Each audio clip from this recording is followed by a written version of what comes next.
Hello everyone, welcome to मैथी जी। तो इस वीडियो लेक्चर में हम डिस्कस करने वाले हैं सिस्टम ऑफ लीनियर इक्वेशन। ठीक है ना। तो सिस्टम ऑफ लीनियर इक्वेशन क्या होती है, सिस्टम ऑफ लीनियर इक्वेशन का स्ट्रक्चर कैसा होता है, उसका फॉर्मेट कैसा होता है, और सिस्टम ऑफ लीनियर इक्वेशन के टाइप कितने होते हैं, सिस्टम ऑफ लीनियर इक्वेशन के सॉल्यूशन कितने टाइप के होते हैं। ठीक है ना। तो वे सारी हम चीज़ें इस वीडियो लेक्चर के अंदर डिस्कस करने वाले हैं। ओके। और मैंने प्रीवियस लेक्चर जो हमने डिस्कस किया था रैंक ऑफ मैट्रिक्स का, वहाँ पर मैंने बताया था कि हम यहाँ पर रैंक ऑफ मैट्रिक्स फाइंड करते हैं। ठीक है ना। लेकिन इसका मेनली यूज़ जो होता है वो यूज होता है सिस्टम ऑफ लीनियर इक्वेशन में। ठीक है ना। तो system of linear equation complete किस पर डिपेंड होता है, रैंक ऑफ मैट्रिक्स पर, जो हम फाइंड करते हैं इचेलन फॉर्म से। ठीक है ना। यानी अगर आप इचेलन फॉर्म मैट्रिक्स की बनाना जानते हो तो इसका मतलब ये है कि आपका system of linear equation complete finish हो जाता है। ठीक है ना। बस आपको यहाँ पर कॉन्सेप्ट देखने हैं सिस्टम ऑफ लीनियर इक्वेशन के, उनके जो आंसर दिए जाते हैं वे मैट्रिक्स की इचेलन फॉर्म से दिए जाते हैं। ठीक है ना। तो वो हम डिस्कस कर चुके हैं। ठीक है ना। तो अगर आपने वो वीडियो नहीं देखा है तो उसका लिंक डिस्क्रिप्शन में दे रखा है, उसको जाकर देख लें। ठीक है ना। तो उससे ईजी पढ़ने वाला है। ओके। तो डिस्कस करते हैं सिस्टम ऑफ लीनियर इक्वेशन। ठीक है ना। तो फर्स्ट मैं बताता हूँ, देखो लीनियर इक्वेशन क्या होती है। ठीक है ना। एक ऐसी इक्वेशन जिसमें वेरिएबल की सारी पावर, सारी डिग्री क्या होती है, 1 होती है। तो ऐसी इक्वेशन क्या होती है, लीनियर इक्वेशन। ठीक है ना। इस टाइप की लीनियर इक्वेशन हम डिस्कस कर चुके हैं क्लास 9th 10th 8th में हम फाइंड कर चुके हैं। 2x + 3 = 10 हो तो x की वैल्यू फाइंड करो। ठीक है ना। तो ये एक लीनियर इक्वेशन है। फिर इसके बाद हम थोड़ा और अपग्रेड होते हैं तो हम क्या डिस्कस करते हैं, हम लीनियर इक्वेशन डिस्कस करते हैं 2 वेरिएबल वाली। कैसी, इस टाइप की, a1x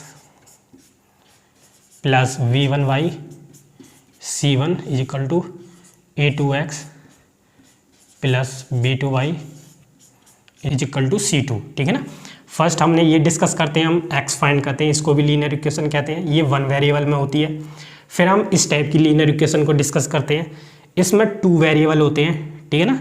अब जो 2 वेरिएबल होंगे तो उनकी वैल्यू फाइंड करने के लिए 2 इक्वेशन चाहिए रहती है। ठीक है ना। तो हम यहाँ पर क्या करते थे, x और y की वैल्यू फाइंड करते थे बाय द एलिमिनेशन मेथड या फिर सब्स्टिट्यूशन मेथड से, और उसका जो सॉल्यूशन आता था उसकी हम नेचर को डिफाइन करते थे कि यूनिक सॉल्यूशन होगा, नो सॉल्यूशन होगा, या फिर ये लीनियर इक्वेशन का जो सिस्टम है ये सॉल्यूशन रखेगा या नहीं रखेगा। ठीक है ना। तो वो सारी चीज़ें हम कर चुके हैं। ओके। तो यहाँ भी बस हम यही करने वाले हैं, वे सारी चीज़ें, यानी सॉल्यूशन फाइंड करना, सॉल्यूशन की नेचर देखना। ठीक है ना। वो सब काम हम यहाँ सिस्टम ऑफ लीनियर इक्वेशन में करने वाले हैं। ठीक है ना। बस डिफरेंस क्या होने वाला है, 2 डिफरेंस होने वाले हैं। एक तो ये यहाँ पर सिस्टम लग गया। ठीक है ना। इसका मतलब ये है कि यहाँ जो हम पढ़ने वाले हैं लीनियर अलजेब्रा में, यहाँ पर मोर देन 2 वेरिएबल होंगे आपके इक्वेशन में, और इक्वेशन जो है मोर देन 2 होंगे। ठीक है ना। बस ये डिफरेंस होने वाला। और दूसरा डिफरेंस ये होने वाला है कि जो हम यहाँ पर एलिमिनेशन या फिर सब्स्टिट्यूशन मेथड लगाते थे सॉल्यूशन के लिए, यहाँ हम लीनियर अलजेब्रा में जो लीनियर अलजेब्रा का मेथड होता है उससे सॉल्यूशन फाइंड करेंगे। बस 2 डिफरेंस हैं। बाकी जो एनालिसिस करना होता है, सॉल्यूशन फाइंड करना होता है, वे सभी काम हम यहाँ पर करने वाले हैं, जैसे हम क्लास 10th में कर चुके हैं। ठीक है ना। तो फर्स्ट मैं आपको बताता हूँ सिस्टम ऑफ लीनियर इक्वेशन का स्ट्रक्चर कैसा होता है। ठीक है ना। तो डिस्कस करते हैं सिस्टम ऑफ लीनियर इक्वेशन का स्ट्रक्चर कैसा होता है। ठीक है ना। या फिर वो कैसी दिखती हैं। ओके। तो ये आपका सिस्टम ऑफ लीनियर इक्वेशन लिखा हुआ है। ठीक है ना। इसमें फर्स्ट लीनियर इक्वेशन ये है, सेकंड ये, एंड सो ऑन, और mth सिस्टम लीनियर इक्वेशन ये है। ठीक है ना। इसमें जो x1 x2 इनके जो कोफिशिएंट लिखे हुए हैं, a11 a12 a13 and so on, ये क्या होते हैं, एंड ये b1 b2 राइट हैंड में, ये क्या होते हैं, सभी कांस्टेंट होते हैं। ठीक है ना। यहाँ पर ये सारे कांस्टेंट होते हैं, और जो ये x1 x2 xn लिखे हुए इनको कहते हैं हम अननोन, यानी कि वेरिएबल जिनकी हम वैल्यू फाइंड करेंगे। ठीक है ना। तो ये सिस्टम ऑफ लीनियर इक्वेशन होता है। ठीक है ना। अब इसको रिप्रेजेंट करते हैं मैट्रिक्स फॉर्म में, जिसका हम स्टडी करने वाले हैं। ठीक है ना। मैट्रिक्स फॉर्म इंपॉर्टेंट होती है इसकी, वो मैं बताने वाला हूँ कि इसको मैट्रिक्स फॉर्म में कैसे लिखते हैं। ठीक है ना। तो मैट्रिक्स फॉर्म,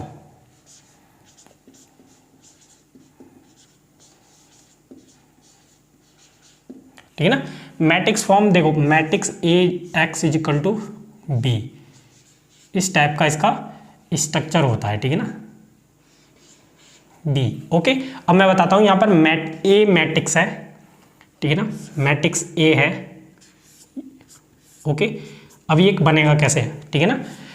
ये बनता है जो आपके अननोन होते हैं उनके कोफिशिएंट से। ठीक है ना। जो आपके ये अननोन होते हैं ना, इनकी कोफिशिएंट को उठा के ऐसे ही रो वाइज और इसमें लगाते जाओ रो वाइज, ठीक है ना। तो जो मैट्रिक्स बनता है वो ये वाला मैट्रिक्स ए होता है, ठीक है ना। तो बनाते हैं, देखो A11, फिर आएगा A12, ठीक है ना। जैसे रो वाइज वो लिखे हुए हैं ऐसे ही सेम लाइक यहाँ पर लिख दो, ठीक है ना। डॉट डॉट A1n आएगा, फिर सेकंड रो लिख देंगे यहाँ से A21, A22, dot dot A2n, ठीक है ना।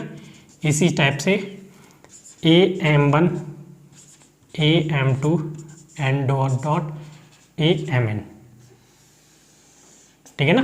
तो ये मैट्रिक्स होता है, इसका साइज क्या होता है m/n साइज का ये मैट्रिक्स होता है, ठीक है ना। तो इसको बोलते हैं हम, इसका नाम होता है कोफिशिएंट मैट्रिक्स, ठीक है ना। इसको हम बोलते हैं कोफिशिएंट मैट्रिक्स।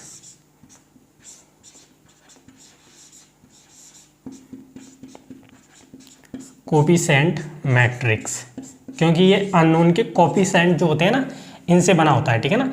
तो यहाँ पर ए का मतलब ये है m/n का कोफिशिएंट मैट्रिक्स, ठीक है ना। और x क्या होता है, तो x भी एक क्या होता है, कॉलम मैट्रिक्स होता है, ठीक है ना। जिसमें क्या लिखे रहते हैं, अननोन, यानी x1, x2 dot dot xn, ठीक है ना। तो इसका साइज क्या हुआ, इसमें n रो है और एक कॉलम है, तो n/n का। तो x का मतलब यहाँ एक कॉलम मैट्रिक्स होता है जिसमें n वेरिएबल लिखे जाते हैं, ठीक है ना, ये n अननोन लिखे जाते हैं, ओके। और b का मतलब भी एक कॉलम मैट्रिक्स से ही होता है, जिसमें ये राइट साइड में जो लिखे रहते हैं वेक्टर b1 b2, यानी b1 b2 की जो वैल्यू ये पुट की जाते हैं b1 b2 dot dot bm, ठीक है ना। तो इसमें क्या है कि m रो है और 1 कॉलम, ठीक है ना। तो b का मीनिंग यहाँ पर ये होता है, यानी जो राइट साइड में लिखा रहता है ये वाला कॉलम वेक्टर, और x का मतलब कॉलम वेक्टर, ये अननोन होते हैं, और ये होता है आपका कोफिशिएंट मैट्रिक्स, ठीक है ना। तो अगर आप यहाँ पर ये वैल्यू पुट कर देते हो, ये मैट्रिक्स यहाँ पर x कॉलम वेक्टर और b, तो आपका यही फॉर्मेट बन जाता है, ठीक है ना। तो ये इस टाइप से इसका मैट्रिक्स फॉर्म होती है सिस्टम ऑफ लीनियर इक्वेशन की, ठीक है ना। तो अब डिस्कस करते हैं सिस्टम ऑफ लीनियर इक्वेशन के टाइप्स कितने होते हैं, ठीक है ना। तो डिस्कस करते हैं types of system of linear equation, ठीक है ना। तो वो किस पर बेस होते हैं, देखो सीधी सी बात होती है यहाँ पर, अगर ये सारे b1 b2 dot dot bm, यानी जो राइट साइड में लीनियर इक्वेशन के राइट साइड में जो वैल्यू लिखी हुई हैं, अगर ये सारी जीरो हो जाती हैं, अगर ये सारी जीरो लिखी हुई होती हैं, तो ऐसे सिस्टम ऑफ लीनियर इक्वेशन को बोलते हैं हम homogeneous system of linear equation, ठीक है ना। तो फर्स्ट टाइप का होता है कि if all bi's is equal to 0, ठीक है ना। और फॉर ऑल i के लिए, ठीक है ना। तो i की वैल्यू तो ये 1 से लेकर लेस देन m तक, यानी अगर आपकी सारी राइट साइड सारी जीरो होती है, तो उस केस में ऐसे सिस्टम ऑफ लीनियर इक्वेशन को बोलते हैं हम होमोजीनियस, ठीक है ना। अब ये मेन इंपॉर्टेंट है यहाँ से, system of linear equation, okay. Second type आता है if bi's not equal to 0 होते हैं, ठीक है ना। तो उस केस में हो जाता है non homogeneous system of linear equation, यानी जो होमोजीनियस नहीं होगा वो क्या हो जाएगा, होमोजीनियस नहीं होगा वो हो जाएगा नॉन होमोजीनियस। तो non homogeneous system of linear equation, okay. इसमें क्या होगा कि आपको b1 b2 bm ये जो वैल्यू होती है राइट साइड में ये जीरो नहीं होंगे, ठीक है।